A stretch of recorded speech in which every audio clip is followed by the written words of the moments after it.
Time बघतो मला असं वाटतंय. मुंबईला बघितलेली पण तेच आहे, इथे जरा सिरियस आहे. आणि ॲज युजल स्किनी कॅमेरामॅन बनला इम्पोर्टेडवाला.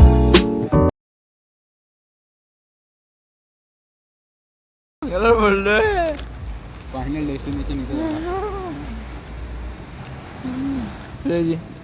बनवला ब्रिज प्रॉपर एका सिव्हिल इंजिनियर सारखा. पण इज्जत आहे, पण एका साईडने तुटला थोडासा, पण ठीक आहे ॲडजस्टेबल आहे. आमच्यापेक्षा तर जास्तच इंटेलिजंट वाटतं. आणि हा युजलेस आहे. यांनी काय नाही केलं, फक्त नागात शेंबूड घेऊन बसलेला आमच्यासारखा. दोघं इथं घाबरतो आणि ते दोघं बघा घाबरतच नाही. एवढे पाण्यामध्ये क्रेझी आहेत तरी सुद्धा. क्रेझी शिट, डर नाम की चीजच नाही. मा क्या तिथे हॅकर सारखे. Let's go. बघू चालतंय का करतंय हॉटेलच्या बोटेड. मस्त इथं असं बसाय वगैरेला आहे. दोघं बसलोय चिल, गप्पा गोष्टी करतोय, रिलॅक्स. कधी पण चिल. क्रेझी लांब लांबपर्यंत काहीतरी मस्त वातावरण आहे. आणि दोघं चालतोय गोवावाले सडक पे. मजा येते. कधी पण सनकिस्ड होणार आणि आता सनसेट पण बघणार. काय सोडतच नाही ना भाई. आलोय 3 दिवस, पण नॉर्थ गोवा तर पालता पाडणार. चालतं ते पण.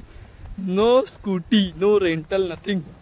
लिओ 500 व्यू इकडं क्रेझी जागा आल्यासारखं वाटतं.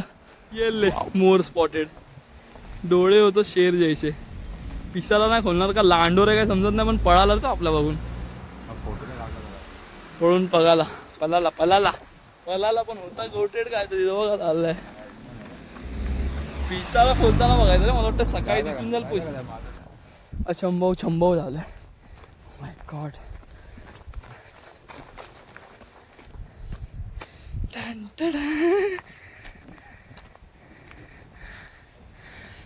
वन साइड लाइटिंग है, नाइट लाइफ तो है माँ क्या. नुसती चमकाट खतरनाक एकदम. आलेलो सकाळी आलेलो इकडे.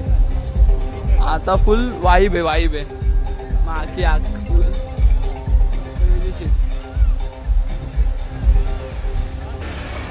हे सगळे मॅग्नेटच आहेत. शेर आता जेवायचा ठिकाण शोधतात, कारण की शेर थकला एक तरी. आणि हा ताकद कोण आले काय माहित नाही. मी तर गॉड आहे. या थोडंसं आता ते जरा खाणं आहे काहीतरी आणि रिचार्ज होणे. डिप्रेशन